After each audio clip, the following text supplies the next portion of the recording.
Hello, and welcome to another video installment of Melendy Avenue Review.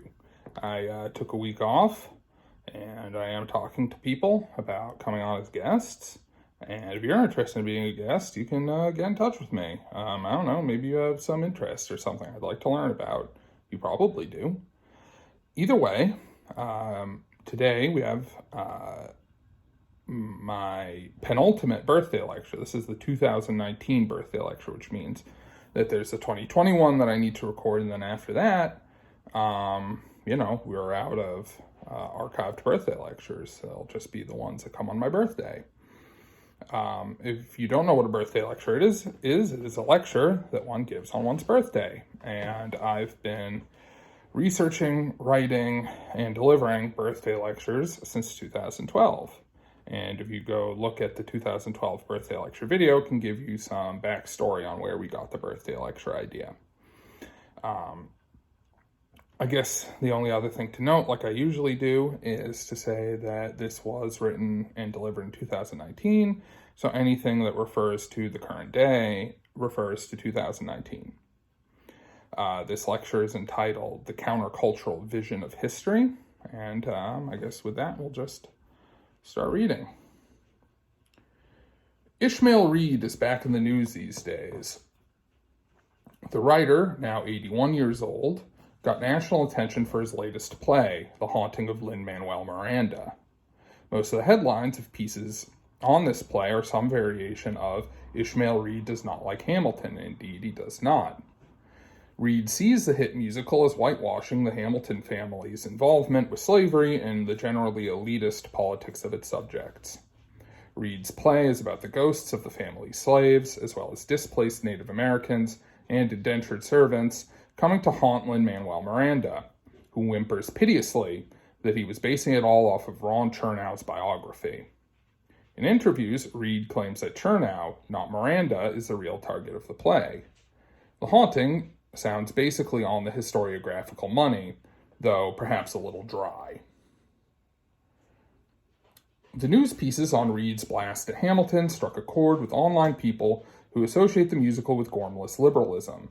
Some of you probably shared articles on it somewhere I could see them. Vice ran a video piece that followed Reed as he saw the play for the first time. He had previously only read the script, and Reed presents a likably irascible figure.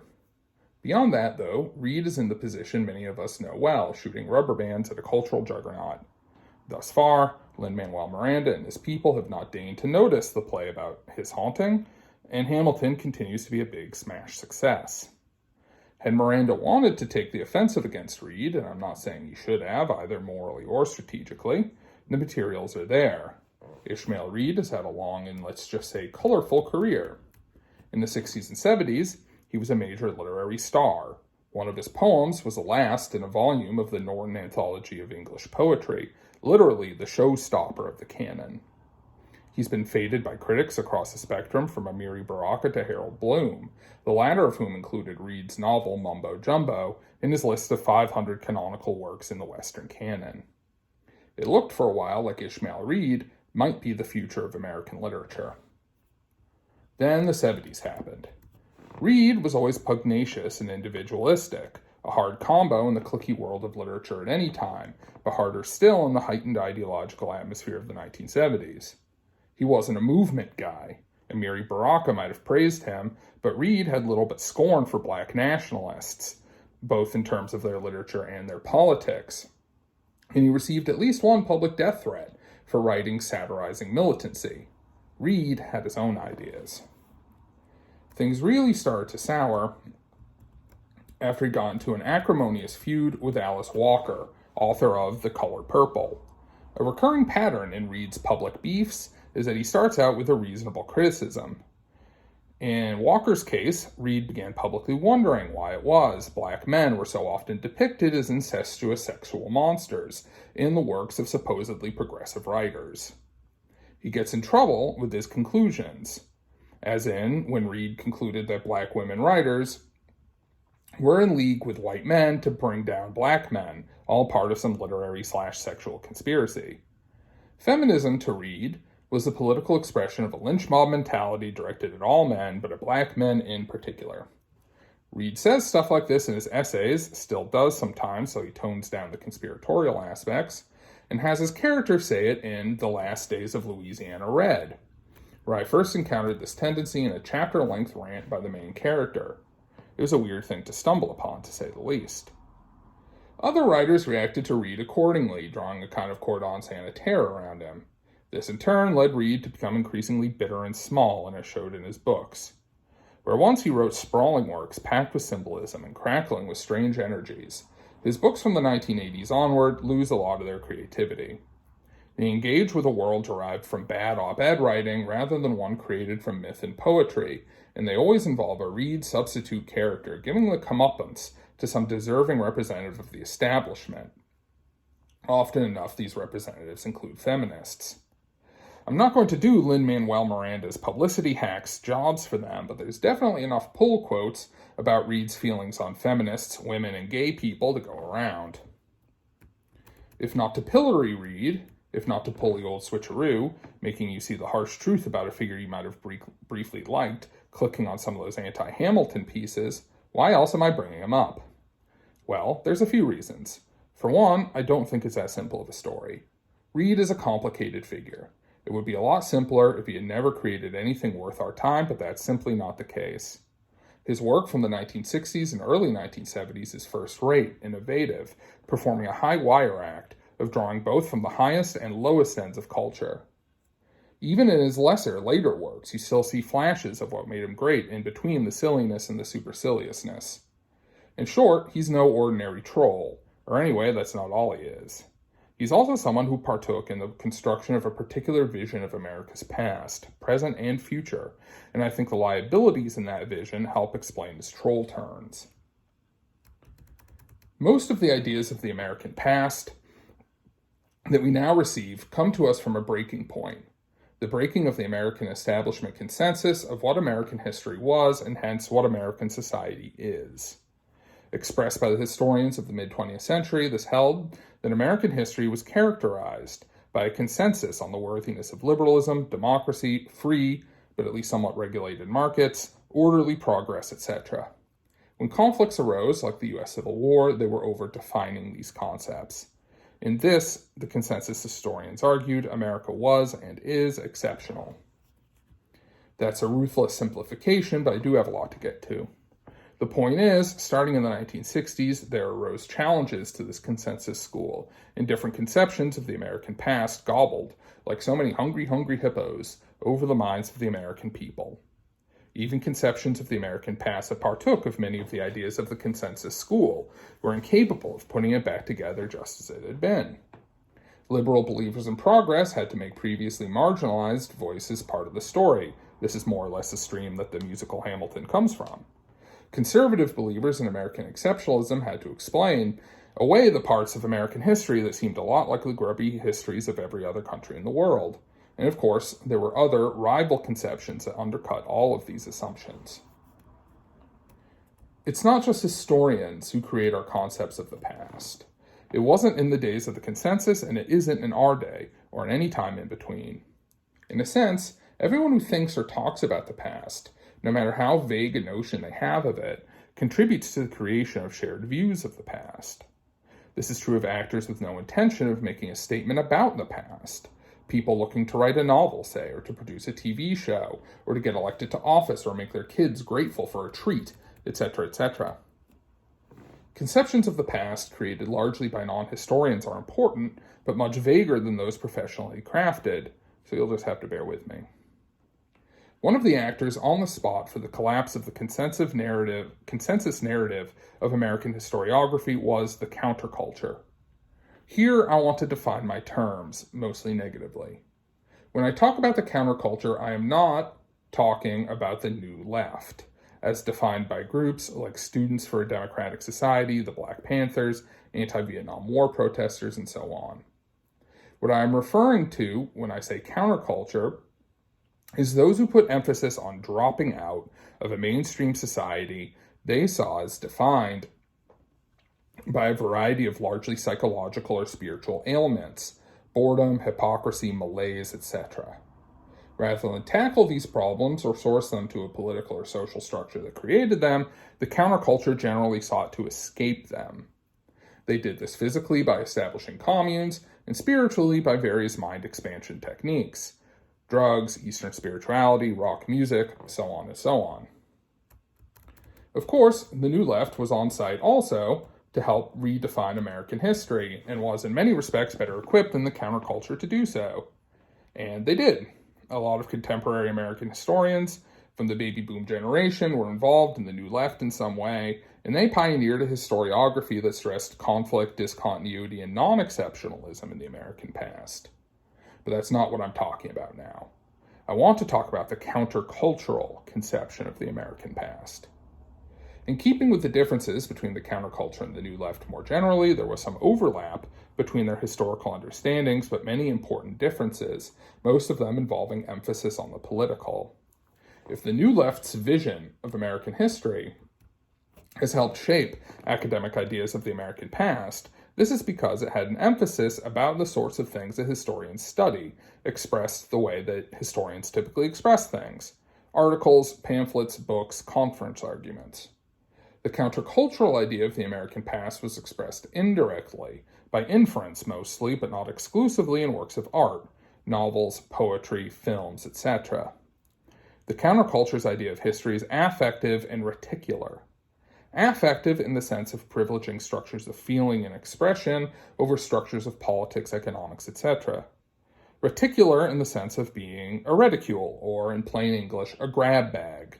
Instead of neatly laid out narratives, it has a basic shape, and concepts bump up against each other and form connections within this basic shape. This makes it harder to pin down, but by no means less important. Let's get into specifics. Probably the easiest way to illustrate what I'm talking about is to talk about one of the images of American history, the frontier. To the consensus historians, the frontier was one of the things that made America exceptional, that guaranteed that old aristocratic hierarchies from Europe couldn't reproduce themselves, that guaranteed democracy. This is the Turner thesis, named after Frederick Jackson Turner, one of the great granddaddies of the American historical profession. He first advanced this idea in the 1890s. To the New Left, the frontier was sometimes a promise. Consider how many of them came to political awareness under the influence of John Kennedy and his New Frontier. But mainly in their history, it was a site of conflict, brutal conflict, between Native Americans and whites, between the U.S. and other countries, between social classes, on and on. The frontier is also a key concept for the countercultural understanding of the American past. The consensus school enshrined the frontier for what it created: modern American society. The counterculture held up the frontier as being what modern American society lacks. What it lost, in fact. You can argue in many respects that the lost frontier, the ejection from the garden, the creation of mainstream society with all of its repressiveness, is the reticule, the grab bag in which the parts of the counterculture concept of American history coexist, outside of much in the way of linear order or structural hierarchy of concepts. Once you know to look for it, you see it all over, from the counterculture's fetishization of Native Americans, to the writings of the Diggers and others, to the emphasis on small-scale technologies, from the acid blotter to the personal computer, as tools of liberation one could take with them out to a frontier, as opposed to the big technologies, factories and room-sized mainframe computers and the like, favored by mainstream society at the time, right, the 60s and 70s. They don't call it the Electronic Frontier Foundation idly. Escape and transformation are key counterculture themes. In the American branch of it anyway, it's almost inevitable that counterculture participants would reach for the frontier as a key metaphor, as a space to escape to and in which to transform. This trope produces some very strange visions of what went on in the American past. In many ways, it's one of the more natural things you can imagine. A group of people projecting themselves into the past, locating an honorable lineage for themselves. This takes some strange shapes, though, in the case of the countercultural past. A good resource for this is a book called Gone to Croatoan, or Gone to Croatan, an edited volume put out by the anarchist press Atano Media in the early 1990s. The essays are all about pre-20th century dropout cultures. Various communalists, runaway slave communities, whites who ran off to join the Native Americans, etc. Taken together, the essays in the volume produce a number of impressions. First, the sheer fecklessness of comparing the impulse to drop out of stultifying mid-century conformism with running away from one's slave masters or facing genocidal violence. But second, the sort of affective, reticular approach to history that I'm talking about. What binds the subjects of Gonto Croatan together is less any structural relationship or shared frame of reference, but more the sort of mood or attitude that they conjure up in the reader, or anyway, the intended anarchist reader of the early 1990s. A lot of Gonto Croatan is taken up by an earlier effort that shows a strange intersection between academic history and the countercultural historical vision. This is the strange story of the Ishmaels, not to be confused with the Ishmael Reed that we started out with and to whom we shall return. The Ishmaels were a poor family in and around Indianapolis in the 19th and 20th centuries.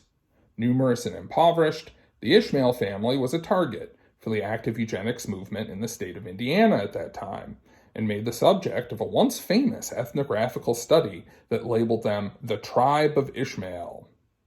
Oscar McCullough, the sociologist who discovered the Ishmaels, was something of an amateur Orientalist on top of everything else, and threw in various references to exoticize and otherize this family in his book, which soon suffered under Indiana's eugenic sterilization regime. Fast forward a few decades to the 1970s, and the Ishmaels were discovered by yet another supposed do-gooder, this one named Hugo Leeming. Leeming was a grad student at the University of Illinois. He found McCullough's research, took some giant leaps of logic of his own, and concluded that the Ishmaels were, in fact, a tribe, a part of an underground of triracial, that is, part white, part black, part Native American society of secret Muslims that had existed out on the frontier before the forces of the man, people like Oscar McCullough, shut them out. He further speculated that the Ishmaels and others from this posited Islamic subculture helped found groups like the Nation of Islam and the Moorish Science Temple, which had gained substantial attention around that time. A good book on this is Inventing America's Worst Family by Nathaniel Deutsch. This book shows that both McCullough and Leeming were wrong, and that there was little to separate the Ishmaels, and Ishmael's actually a common enough name in parts of Wales, from other poor white families who found their way to Indianapolis and other cities around that time. In fact, Deutsch tracked down the Ishmael family's own genealogy websites and found bemusement and some consternation at the range of mixed messages that their family history had been made to tenuously support. Lost tribes surviving, thriving even on the margins of society, staying under the radar of officialdom, living a truer and more authentic life than those accepting the rules of mainstream society, rebelling by their very existence. You can see how that would appeal to people. More than that, the countercultural vision of the American past was participatory. You could participate in finding these lost groups and reviving them, like Leeming and the other participants in the Croatan collection. You could emulate them in your own life. If Gonto Croatan was published in the 90s, it has a stamp of the 70s and 80s on it as well, the decades when participatory history, with its reenacting and craze for genealogy, first got underway in a major way in this country. This is where history gets conflated with art, and this is where we return to literature and to the work of Ishmael Reed. Reed has called his approach to literature neo-hoodooism, in reference to the version of voodoo originated in New Orleans in the 19th century. Like the Afro-Caribbean religions, Reed's vision is syncretic, black themes changed by the experience of the New World and intermixing with other traditions. His novels, especially his earlier superior ones, are less driven by plot or character in the traditional Western literary sense, and are more like conjurings in this hoodoo sense, sacred dramas that instantiate a vision of the world and a prophecy of the future. This merges most clearly with the historical vision of the counterculture in Reed's 1969 novel, Yellowback Radio Broke Down. In this book, a society of children living in the wilderness and dressing as Native Americans are destroyed by the forces of land speculation, who go on to create a town inhabited by figures representing the other evils of mainstream society, racism, organized religion, etc. The only survivor of the massacre is the Loup-Garou Kid, a black cowboy and conjurer who joins other outsider types in raining surreal destruction upon the town that was created in this act of slaughter. The book is at once an allegory for the destruction of a frontier seen as a space of freedom from mainstream society, and a prophecy of that society's destruction and the frontier's rebirth. Reed's historical vision is on display in other works, most notably Mumbo Jumbo, about a sort of jazz brain virus that threatens to loosen up society in the 1920s, and Flight to Canada, a similarly surreal novel about the Underground Railroad, but I won't go too deeply into them here.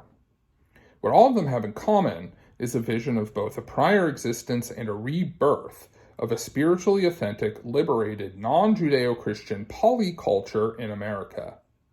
The very form of his novels, surreal, discursive, self-referential, partaking more of spoken language than canonical literary form, merges with its content and themes in this case. Even if you don't believe a word of it, historically or aesthetically, his early novels are significant achievements. At much the same time Reed was accomplishing these things, he was squabbling with the Black Freedom movement, praising capitalism and dictators like Papa Doc Duvalier in Haiti, and eventually coming to his big blow-up with feminism. The connective thread of his more recent forays into the public are defending any black men who find themselves in controversy, including Barack Obama, along with Mike Tyson, Clarence Thomas, and O.J. Simpson, from foes he inevitably compares to Nazis, be they feminists or actual white supremacists. Reed isn't the only example of a right-wing strain in the counterculture. There's a history of libertarianism, which we don't need to rehearse here.